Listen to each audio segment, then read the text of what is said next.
So the leadership attributes that I talk to, and I kind of also liken them to characteristics of change agents. So if you're a change agent and you consider yourself an agent of change, you see a need, you want to shore it up, or there's a gap, and you want to change the future. These are things that can get you started. And it's two P's and two C's. And it's patience, positivity, curiosity, and courage. Welcome to the 30-minute hour. It's the personal development podcast for the seven-figure entrepreneur who's looking to level up and become unstoppable. I'm your host, Eric Twiggs, your procrastination prevention partner. Joining me as always, you know him as the super CEO, the business strategist extraordinaire, and all-around good guy, Ted Fells. Happy Monday. It is indeed a happy Monday. This is a special Monday. This is a special Monday. We have an Air Force general that is with us, and she's going to talk about 4 leadership attributes of an Air Force general. That's the theme of our show today. Eric, have we ever had an Air Force general? We have never had an Air Force general. This is the first. This is the first. This is a historic episode of the 30-minute hour. So now it's truly an honor to have her on, and we're going to go ahead and introduce her right now. Again, we're talking about the 4 leadership attributes of an Air Force general. So she serves as the Deputy Assistant Secretary for Contracting, the Office of the Assistant Secretary of the Air Force for Acquisition, Technology, and Logistics here in Washington, D.C. She also oversees the training, organizing, and equipping of over 9,000 contracting professionals who execute programs worth over $65 billion annually. She is somebody. She is somebody for sure. Absolutely. Please join me in welcoming to the 30-minute hour Major General Alice W. Treviño. Eric and Ted, I'm just honored to be here. Thank you so much for the opportunity. I'm ready to level up with you guys. Fantastic. And once again, I just want to do this publicly. I just want to thank you for your service and your contributions to our safety and well-being. We definitely appreciate that. Thank you. Yeah, it's an honor to serve, and for everybody who's gone before us and everybody who will go on be after us, it's just takes the whole nation. So everybody working together. Yes, for sure. Really. For sure. Now, I do want to give everybody kind of the backstory perspective of how you got to this point. So I'm just curious, like what was it that motivated you to pursue a career in the Air Force? I grew up in Evansville, Indiana, and when I was graduating from high school, I actually did not know where I wanted to go to school. I knew I wanted to go get a degree, and I wanted to go to a higher learning, university or school, and I ended up going to the Air Force Academy. So that was in 1989 when I graduated, and I applied in 1988. And I think the biggest really impact on me were 2 things. One was I had done a research laboratory at Purdue University, and a fellow student, he was an upperclassman. I think he was even getting his PhD or his master's. He asked me where I was going to go to school, and I didn't know, and he pushed me and he cajoled me and he kind of put me on the spot. And so I just said, well, I want to get my degree in engineering. And he said, what kind? And I said, aeronautical engineering. And so he said, well, why don't you go to the Air Force Academy? And I had never heard about it, but I had heard of West Point, which is the Army, and the Naval Academy. And so he got me thinking about that. And then my father had been enlisted in the Air Force. He separated as a staff sergeant. And so I kind of just put 2 and 2 together. I hadn't really thought about it until this upperclassman had encouraged me in his own way to think differently. And I kind of say it was on a whim, that I applied to the Air Force Academy, and luckily I got accepted, but there was a long line of things that you have to do. And I think when I first applied, had I known all the long things that I would have had to do, there was the academics and the physical training and the medical and just, all of the documentation and getting an appointment from your state representative. I don't know if I would have done it, but I think by the time I did apply, now it was, you got to follow through. And so I followed through and stuck with it. But it was really a lot of just kind of pity along the way and good luck. It's interesting you mentioned serendipity. You and I were talking backstage, even as far as how I got to this point with the podcast. And, like, to me, I don't think that's a coincidence that you talk to him, he just randomly mentions this path that you're on now. So talk to us about kind of your thoughts on this whole idea of the role that luck and serendipity plays on one's success. Yeah, I think that there's always, of course, what's the phrase, 99% inspiration and 1% perspiration. That always made me think, well, what is the inspiration? And, there are certain things, no matter what you are planning to do, that you have to leave a little bit of decision space out there. And I kind of say, you're making room for serendipity. You're making room for the universe to kind of have a vote, even though you can't predict it. And you just offering that ability to have this opportunity, that one that you can't think of, that means that you are giving yourself that space for serendipity to come in. And when I look back on really everything in my Air Force career over the last 31 years, serendipity has played a lot in that. It's not, yes, definitely hard work and, doing everything that I could do, but serendipity has had a place, luck has had a place, and I think those are kind of two different things, and timing. And I'm not kidding when I say sometimes it happens because you turned left and you could have turned right, and you just turned left and you fell across somebody, or you ran into somebody, or something, you fill in the blank. And I think that's really for all of us, is just leaving that space out there for the cosmic things, the karma that could happen. Yeah, that's very interesting. Like, I'm fascinated. I had one of my clients was attending a conference, and she went to the wrong session. She wanted to go to something with leadership, and she sat in the wrong session, was about to leave, but the idea she got was the one idea she really needed, and her business is like taking off ever since. That's perfect. Yeah. So it kind of goes back to what you say about this whole idea of separate. Sometimes you think you're making a wrong turn, but you're really making a right turn. So I'm just curious, if you could go back to that 1993 cadet version of yourself, and you could travel back in time and give her advice based off of what you know now, what advice would you give to that younger version of yourself? So I've been asked this before, and I often come up with, it is really what I would tell her, because I've had to think about it. And sometimes when I'm answering a question, kind of off the cuff, it's just what comes to my mind. But recently I've been asked this question by a couple of friends, and I would go back and tell her 32 years ago, 36 years ago when she was at the Air Force Academy, is to be a little bit more confident in what she had to offer. Still listen to others, because, and I'm not saying like take up the room, but what I'm saying is be a little bit more confident and outgoing, because even though folks would probably describe me as a younger Treviño, Cadet Treviño, they probably would say I'm an extrovert, meaning outgoing, but not really in the work environment.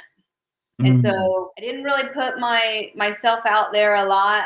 And so I would say be more confident, because you do have good ideas, And what I've learned is we all have good ideas, but if someone isn't asking us for those and we don't say them, they're not being shared. And I was really, I mean, the cadet Treviño, the Lieutenant Treviño of 32 years ago would not probably be on this podcast. She was very nervous. She was not very good at public speaking. She did not and was not able to talk off the cuff. She didn't have a lot to share. I think she was thinking a lot, but I think I would offer that if I could go back and talk to her, I would say, just practice a little bit more, put yourself out there a little bit more, get uncomfortable, stop trying to find the perfect, place or speaking engagement, because practice really does help. I've gotten more comfortable with speaking in public and more comfortable with being able to describe something or engage with Ted and Eric that the lieutenant would never have been able to do. She may have shied away. She probably wouldn't have even shown up. No, oftentimes you be put in those situations where, like you said, where you're uncomfortable, and where so you've been throughout your career, I'm sure, in places where you had to speak, right? That you were a keynote speaker, like you had no choice but to be that that person. That back then we probably always, you may have been able to think that, oh, not me, I can just kind of stay toward the back. You didn't see that was a place for you, but now you're in that seat and you have no choice but to spread your wings there. Yes, yeah. And I think it's like it's easy being a wallflower or hanging out on the wall, but in some point it's like everybody turns to the left, turns to the right, and it's like, oh, it's you. It's funny. That's something I have to deal with oftentimes with staff, where we'll have virtual meetings, and there's some people that just tend to just be a square, like they never say anything until I have that meeting, and they're the only square, and then they're forced to say something. They're forced to think on their toes. So you just gotta be put in that situation at times. Is it uncomfortable situations? That's where the point of growth happens most exponentially. Absolutely. Totally. Which you say something. I've heard you say something in one of your speeches. You said that you should really focus on expanding your comfort zone versus getting outside of the comfort zone. Yes. Talk a little bit about that. Well, everybody here get outside of your comfort zone, but to me, it implies you get out, but you're going to go back in.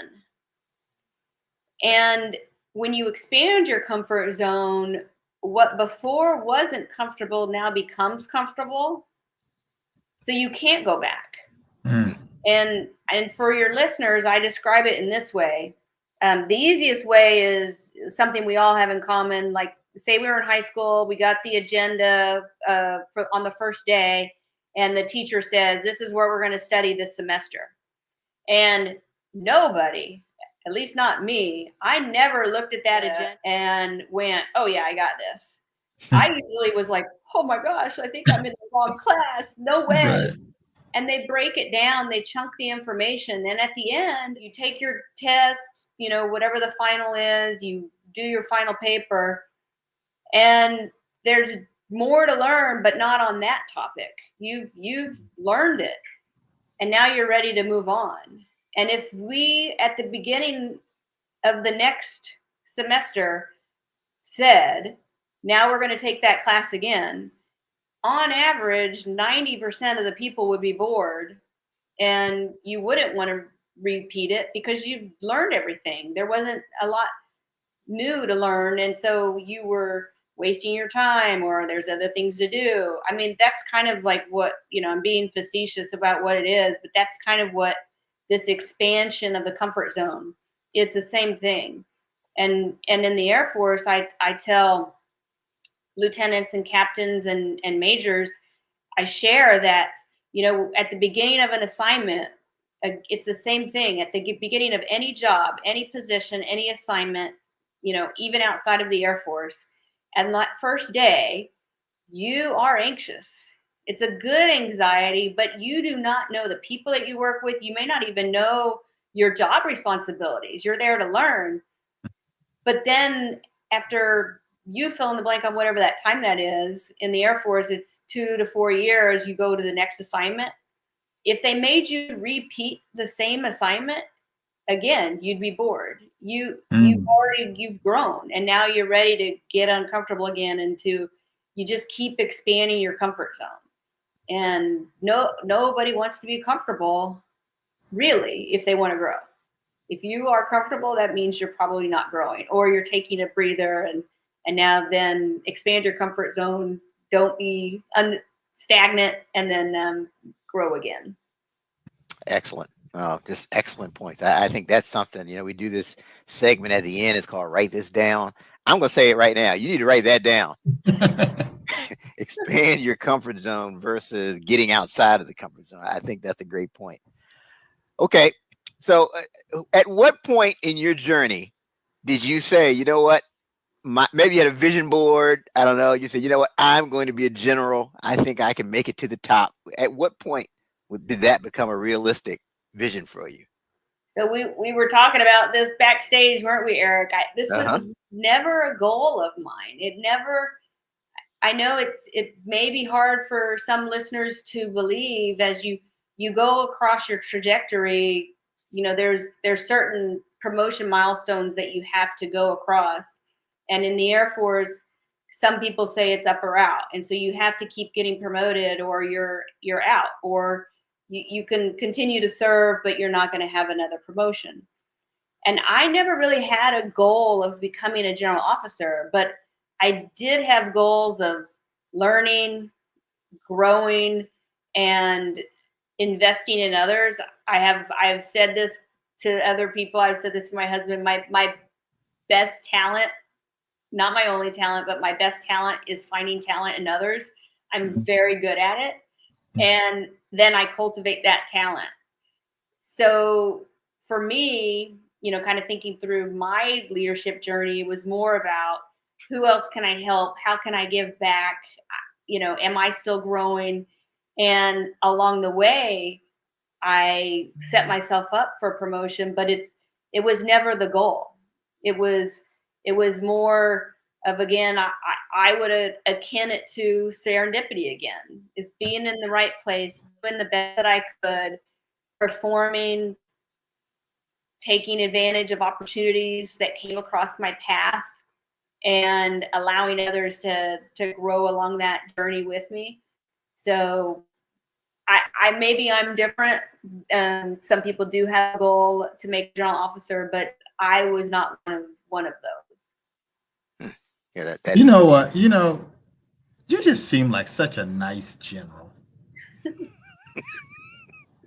Are you always just this nice? Such a nice general, someone nice, just really to work for and work under. I mean, I hope so. I mean, I think I've had tough conversations. We have to have tough conversations.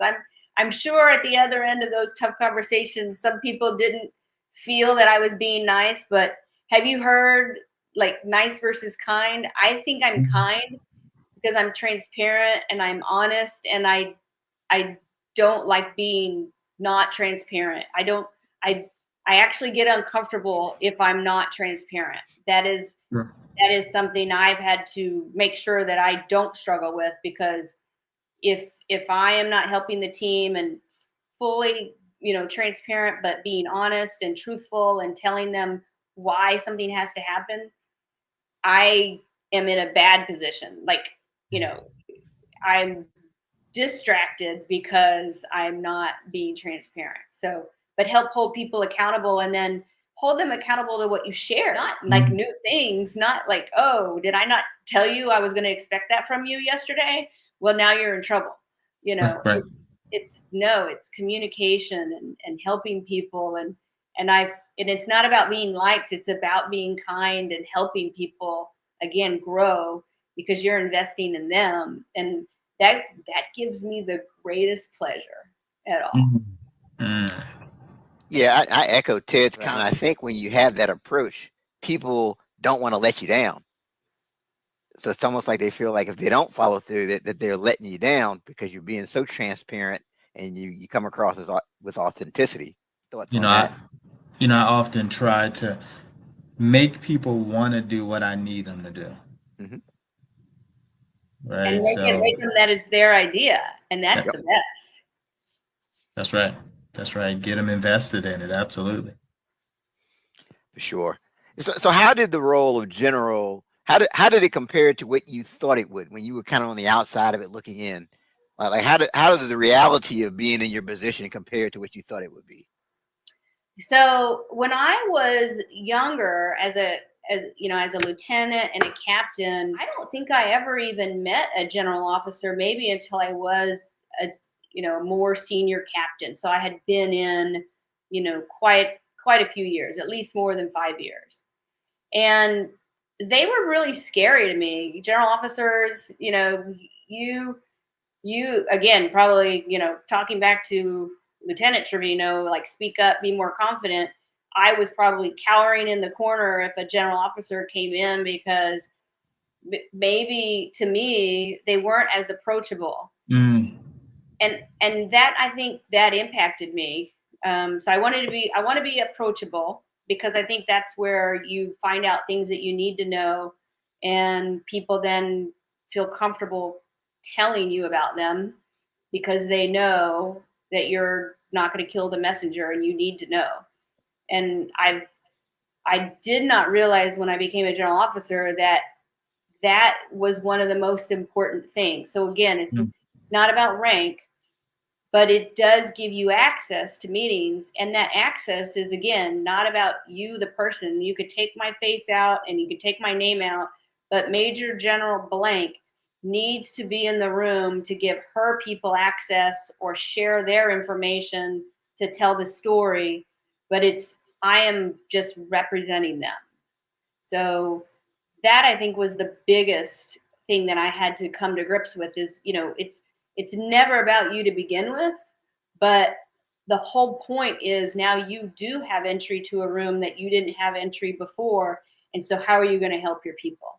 Whether or not it's elevating something that needed to be elevated, that other people weren't listening to before, that someone's telling you something that the whole, in our case, Department of the Air Force contracting, we all need to know. And again, maybe have that tough conversation, but somebody's telling you that, and before maybe they were silent.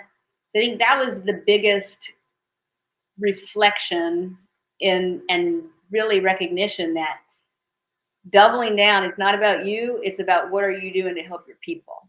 And general officers, we have to do that. And it's a gift. We get to do it. We don't have to, we get to do it. Yeah, and I just think that applies to if you're leading a company, right? I think that's your priority, and I think, I think that's something Ted is great at as well.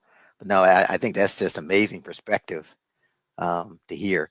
So let's get into these 4 attributes. This is something that you talk about, and really, I just thought that's another. There's a lot to write down. Like your pen is going to run out of ink. Those of you that are listening and watching after this episode, with all the things that the general is sharing. But yeah, please share the 4 leadership attributes that you talk about. So the leadership attributes that I talk to, and I kind of also liken them to characteristics of change agents. So if you're a change agent and you consider yourself an agent of change, you see a need, you want to shore it up, or there's a gap and you want to change the future, these are things that can get you started. And it's 2 P's and 2 C's. And it's patience, positivity, curiosity, and courage.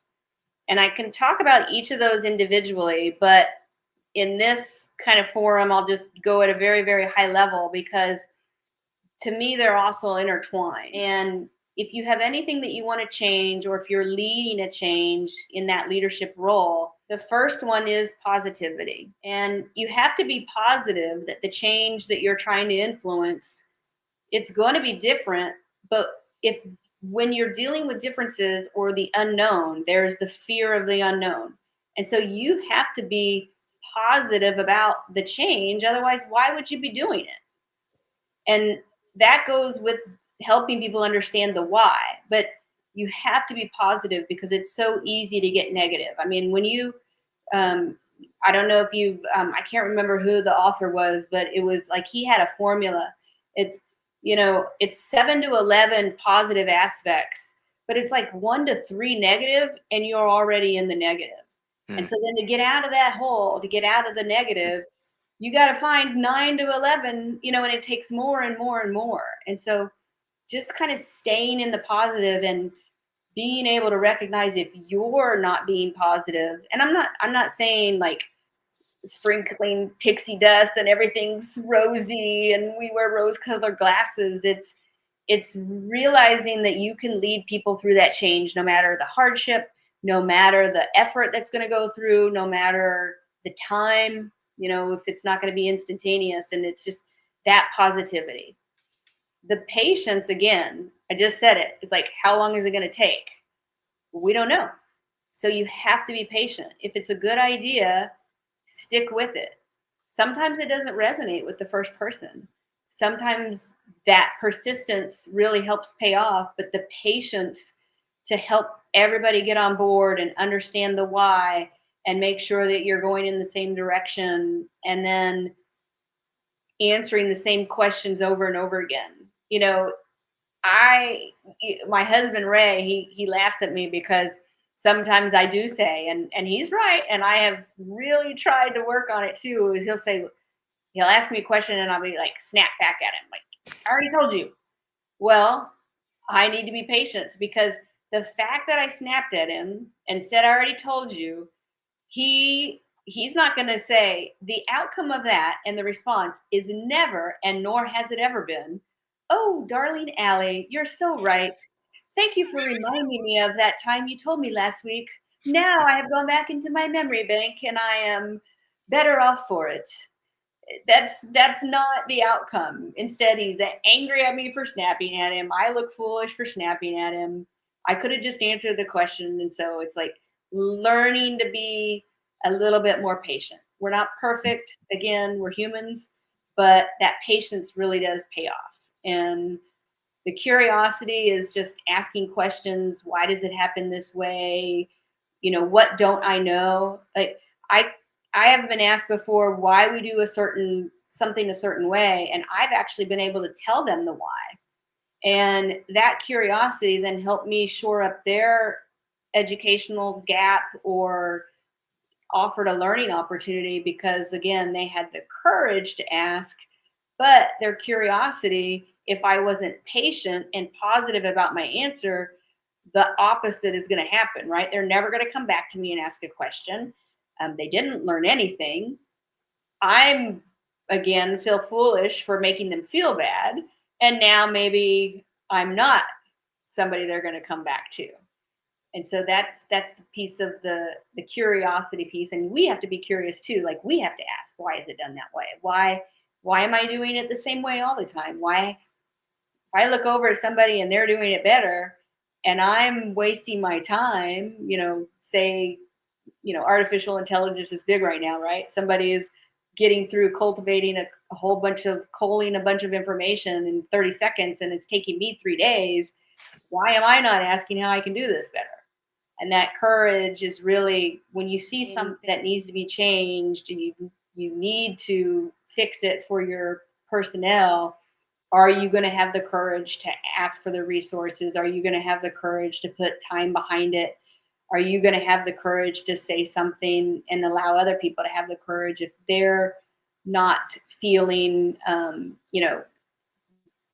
if they're not necessarily like feeling bad about something, but if they're not asking for something and you can see that they need to, then you can help be their voice. And so having the courage to speak for other people and give them the credit for it. But the whole point was to move that conversation forward. And that takes all of those again. They're so intertwined to me. Yeah, that's this is great. So here's my thought, just based off of these 4 you shared. If you look at somebody who's a high performer or they're a really successful entrepreneur, quite often patience can be a big challenge just because you want results yesterday. You expect when you put your foot on the gas that the car is going to move forward instantly. Do you find patience to be the biggest challenge? Or what do you see out of the four that's the big challenge? I think the patience one is my biggest challenge. I'm very curious. I ask a lot of questions. I'm not going to say I'm the most courageous person in the room, but my favorite quote is by John Wayne. Courage is being scared to death, but saddling up anyway. And I always think it's like decisions are made by those who show up. So I know I'm not going to be perfect, but I'm not afraid to saddle up and get dirty. And positivity, as Ted said, it comes natural to me. I'm a very positive person. I love for people to be positive. I like to help them understand the why behind it so that we can move forward together. But I am an impatient person, and I have worked very hard to be patient. Again, I fail at it miserably every single day. Then I get up tomorrow and I try again. And it's that those glimmers, right? Those glimmers that if you're not listening, you'll miss them. And so that reminds me, because I'm sure I've missed things. We all have. But if I can do it over and I'm just silent for one more second or allow space for somebody else to say something, that patience, actually, the return on investment of me being patient will often outweigh my impatience. And so it's a struggle, but it's something that I try to work at because I know I'm not a perfect patient person. So General, I have a question. This is kind of a different topic.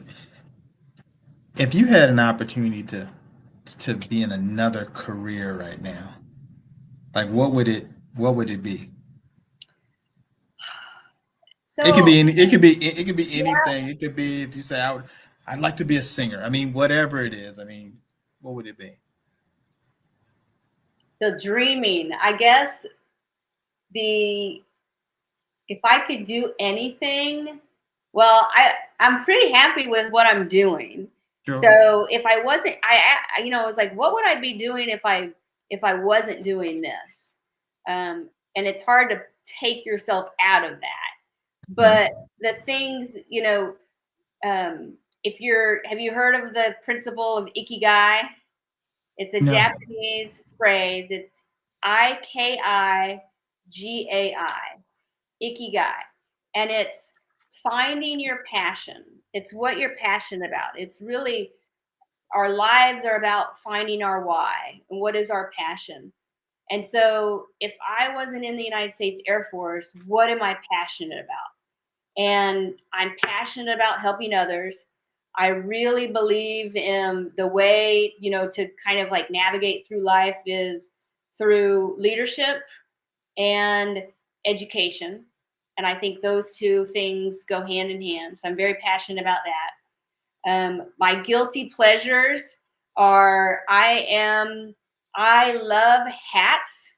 I love hats. Now I have to wear a hat in the military, but I can't wait for like the Kentucky Derby to wear my Kentucky Derby hat. I also am kind of allergic to the sun.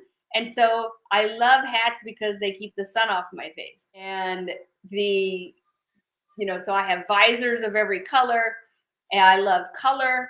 And so maybe I would be a fashionista. I don't know, on the weekends, a little bit more hats, a little bit more color. Okay. Monday through Friday, I'm, in a uniform, but I'm only 5'2", so I'd have to be a petite fashionista. No, that's cool. Okay. But Wow. passionate about hats, color, people, leadership. Those are things. Also during COVID, we started be like amateur bird watchers. Are you guys bird watchers? I love watching birds. I don't know why. I think it goes back to the patience piece. You can watch them and just kind of get away from your whatever's going on the day to day. Just watching birds do their thing is kind of fascinating. Yeah. So I'm an amateur bird watcher. But I don't know if you could combine all of those things. No, it's cool though. Yeah. No, it's interesting, whenever I talk to people, as an entrepreneur, and they're like, aren't you ready to give this up yet? Aren't you ready to? And I'm like, no, I love what I do. Right. Like, I mean, what else would I do? Like, if you asked me that question, I'd probably be doing something where I'm still kind of doing leadership, and Yeah. leading something. Right. So, Yep. yeah, It's funny, right? It's not something different. It's something of the same, but maybe in a different space. that's right. That's right. I don't know about the, hats and stuff for me. That may not be a thing for me in the fashion thing, but who knows? Ted, I think you should give it a try. Yeah, give it a try, right? You got to expand your comfort zone, Ted. We talked There about you that go. earlier. There you go. There's Yeah. There so you go. many hats. There's a great hat shop in Annapolis, Maryland, Hats in the Belfry. And you could just go in there and try on every single hat. And I bet you'd find one. And I am not associated with them at all. We like literally ran into them this summer. And I ended up getting my hat for the Kentucky Derby. Nice. Wow. Okay. Well, good There's stuff. So that serendipity again, Eric. there you go. Yeah, I think we just helped Ted. He's gonna get some more hats there. So, That's so, right. so one of your favorite songs is titled "Grateful." So, please share what your perspective is on gratitude. Yes, that and the Grateful I was sharing the singer is a band and it's Call Me Stevie Ray and Connor Price because there's a lot of songs out there that are called Grateful or have Grateful in it. So that's the one I like. Call Me Stevie Ray and Connor Price, and it is very upbeat and it's kind of like every morning I wake up and before I go brush my teeth or before I even eat breakfast, I count my blessings. I count and identify and put words into the things that I'm grateful for. And it really is true. Gratitude begets gratitude. It shapes your whole day. It like you start out on a positive note and you know it usually can grow or it can go downhill, but if you start out being grateful, it's going to grow in my estimation. So not always again perfect, but I sense that gratitude attitude pays off. And so I've made it my alarm clock, so it's the song that wakes me up, and it's a song that I listen to before I brush my teeth. And it's it's a funny song too, because it's like when you hear a song and it resonates with you and you're like, I do that, I do that too. And that is one of these songs. So I'm a very spiritual person, not really religious, but the spirit of gratitude is something that I think can benefit all of us. And I really like to count my blessings and identify the things I'm grateful for, because it's so easy to just move beyond them and not, give them the weight that's due. Yeah, no, I totally agree. I think I always say to people, it's impossible to feel blessed and stressed at the exact same time. If you really focus on what you're grateful for, I mean, you start feeling better.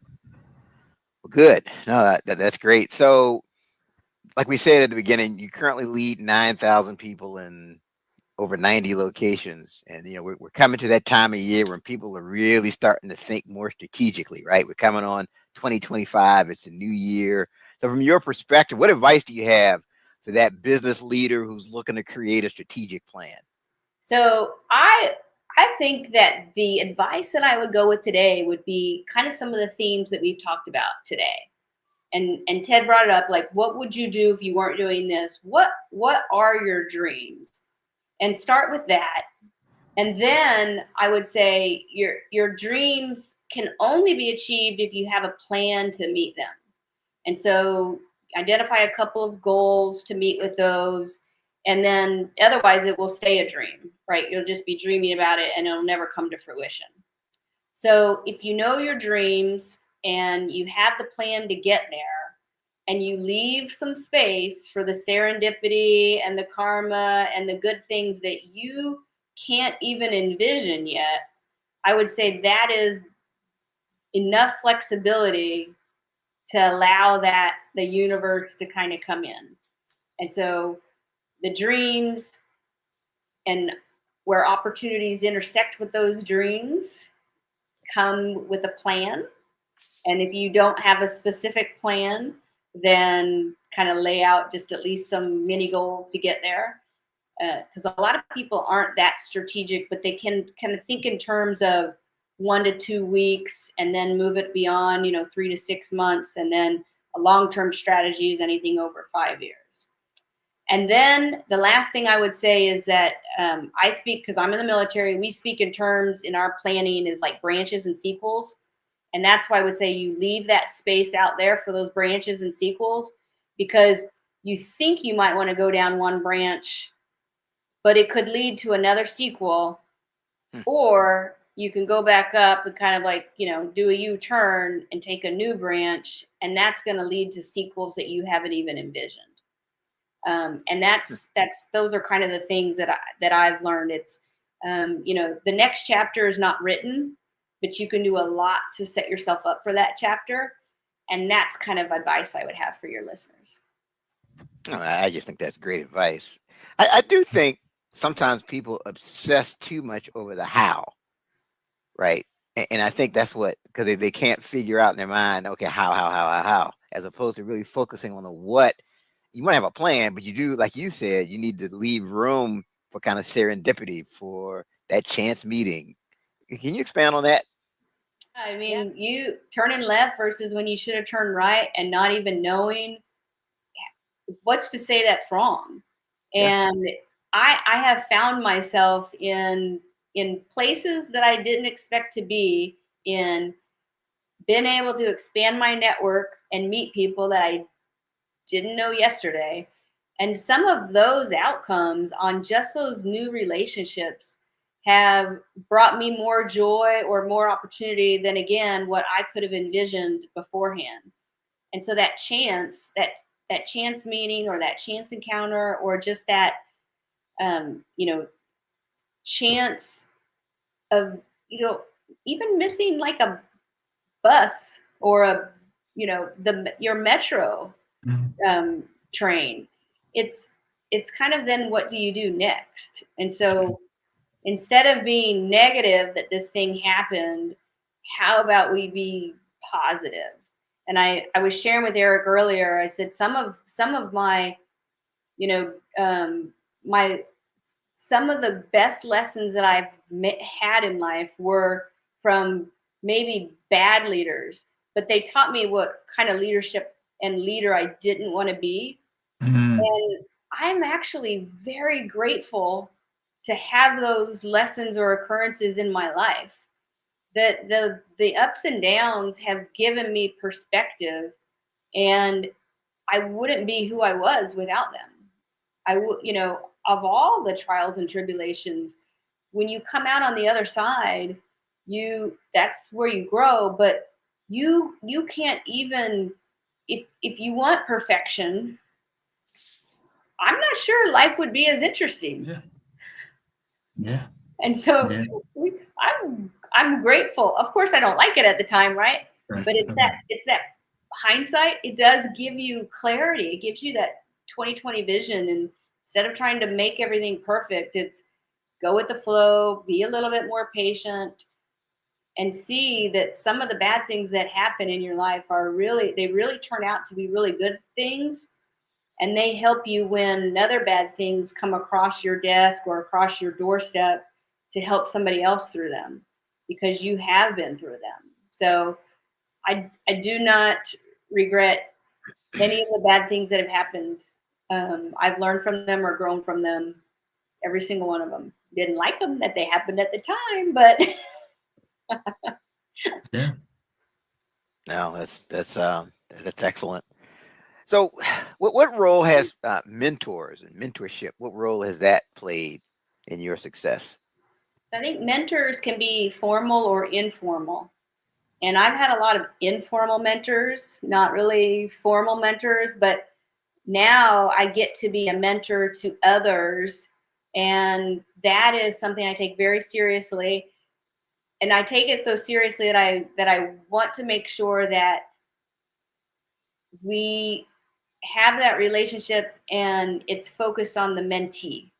So they kind of bring to the table what are their goals, And I really break it down as like, I will ask them, what are your short, medium, and long-term goals? And people have all kinds of things where they answer that. And that's our first conversation. I have them fill out a questionnaire. I ask them about their strengths and opportunities for improvement. And then I ask them their goals, professional and personal. And then on the next time that we talk, I ask them, okay, of those goals that you have, which one do you want to concentrate on? Which one is a priority for you? And they can pick. So they kind of set the agenda, but I try to help them work through that so that they have ownership, but I'm there along the way to help mentor and guide them. And again, I'm not perfect, and I also seek them to find other mentors because I don't want anybody to just ever have one mentor. I want them to, again, expand their mentoring network. But mentoring and helping and sharing are things that I think as leaders we have a responsibility to do. So I do take it very seriously, and I love to meet with folks. Even if it's one, then it's one.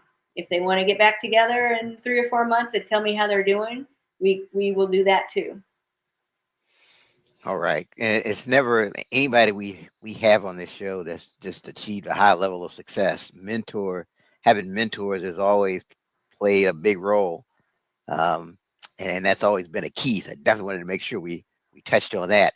So now, General Treviño, this is Ted's favorite part of the show that we're about to come to. It's called Write This Down. He can't wait until we get this part started. So this is where I teased it at the beginning. We each go around and talk about at least one idea from today's episode that the people need to write down so they can level up. So General Treviño, I'll throw it to you. You're our guest of honor. What do the people need to write down from today? So I would ask them, so in the spirit of patience, because I am not a patient person, but I am working on it. So I'm working on it every day. But one thing that helps me, again, be a better, more patient person, human being, is the space that happens when you're listening to others. Mm. And so what I would ask your listeners to do is to be patient. And then when someone shares something with them, to listen and maybe to suspend disbelief. Like, you don't have to automatically believe what they said or agree with them. But if you suspend disbelief for a little bit and still take it in, you can then, when you do reflect back, sometimes the answer is no. We automatically will not believe when someone's telling us something. You're wrong, you don't like me, you said that. But when we suspend disbelief, we allow that space, again, for growth to happen. And they might be telling us a truth we do need to know. And by suspending disbelief for just a little bit, we may come out even better off. So those are kind of what came to my mind. That is powerful. That is because like if you're getting, let's say, some constructive feedback, right? It says your natural reaction is like, oh, that's not true. Nope, that's not true. So for what you're saying is that you have to suspend that disbelief for a moment and consider maybe it is. Yeah. And it's hard to do, but on average, there's probably a grain of truth in it. And then when there isn't a grain of truth, you've at least listened, and it's going to make you think or be a little bit more thoughtful about it. And it's kind of like, it's not about proving them wrong. It's about wonder why they're saying this and where is the constructive piece that I can take out of it. And then you just launch from there. Well, that's great. Thank you for sharing that. Suspend disbelief. Write that down. All right, Ted. Yeah, the general is a tough act to follow, Eric. This is why, General, I don't like this, because I always have to be the one to follow the guest who says all this amazing stuff, and then Eric gets time to make notes. See, I'm giving Eric some time to kind of get his stuff together. You said so many things today. I have a mentor. His name is Chief Tim Dickens, retired Air Force. Amazing leader. You may have come in contact with him over the years, but he says something to me, and over the years as an entrepreneur, he says, Ted, as a leader, you only can have like 3 type of days, and it kind of tied to something I think you said earlier. And he was like, yeah, you only be like, it's got to be like good, excellent, or phenomenal. like it's got to be something like that. Like as a leader, that's got to be it. And it's just like, man, but so now it's like, people are like, how are you doing? I'm good. I'm great. Right. I'm excellent. If everything is phenomenal. It's just an amazing day. Like you control, it doesn't mean everything is going well, but I think you kind of control like that positivity that you spoke about earlier and how you go about things. And then, the people, and especially like in like your position with so many people that are kind of looking up to you and like you just can't come in and be like, oh, the day sucks. Like you can't do that, right? Like you gotta be like, oh yeah, it's great, it's amazing. We're gonna tackle all these things today, and you gotta have that energy. You gotta be turned up, and yeah, as a leader, I just think that you have to, that's something he shared with me. And I always remember I said, it's got to be like good, great, excellent, phenomenal, something. I have to be able to come with that positivity. Also, as you talked about, just gratitude, right? Like, just, how you start your day and the energy and all that you give to that. Again, because there's so many amazing things like, several years ago, when we talked about that, younger version of yourself, to think that someone said, one day you're going to be a general. Like, probably wouldn't have even thought of that being a possibility. And then to be in that place now and to be like, man, like, wow, like at some point you probably had to be like, maybe in that room when you're by yourself, you're like, yeah, I kind of did that, and I just think that gratitude is sometimes, I guess people will say to stop and smell the roses sometime at where you are and the things that you've accomplished, because so many people can be looking at you and be like, man, I wish I was where you are or where Eric is or something. So yeah, it's my thoughts on that. Absolutely. All right. Make sure you write that down. So my contribution, and there's so many things I could choose from based off of what was shared, but just the idea of just staying open, and just kind of leaving room for serendipity. You don't have to have it all figured out. My saying, you don't allow perfect to become the enemy of progress, right? It doesn't have to be perfect. You just never know. I've gotten opportunities because I was having a chance conversation with somebody and they mentioned, oh, so you're trying to do this. Oh, I have a friend of mine who coaches that. And I end up bringing this person on as a coach. And so I just think you just have to stay open, and not be so tied to the outcome that, it can only happen this way, or, I don't know how I can make it happen because I don't have this or that. So I think that the things we were talking about as it relates to serendipity, you just kind of have to leave room that you'll have that chance encounter, or you'll get that idea, or you'll listen to a podcast like this that can help you to get there. So write that down. I love it. All right. Also, for those of you watching and listening, don't forget to share the show. Share the show. Yeah, I truly believe this was like a leadership masterclass. You're not there's not too many days where someone who leads 9,000 people is going to tell you, hey, here's my philosophy. Here's what I'm doing. That is such a rare opportunity. So hopefully you go back, you listen, take great notes, and more importantly, go back and apply everything that you've heard. So General Treviño, thank you again for being our guest, and thank you for sharing everything that you shared with our audience today. Thank you, Eric. Thank you, Ted. Thank you so much. Yes. This has been a fantastic episode. And again, for those of you listening and watching, don't forget to go to Apple Podcasts, Spotify, any of those podcasting platforms, and make sure you hit that subscribe button so that way you never miss a future episode. That's it for this week's episode of the 30-Minute Hour. And until next time, have a great one.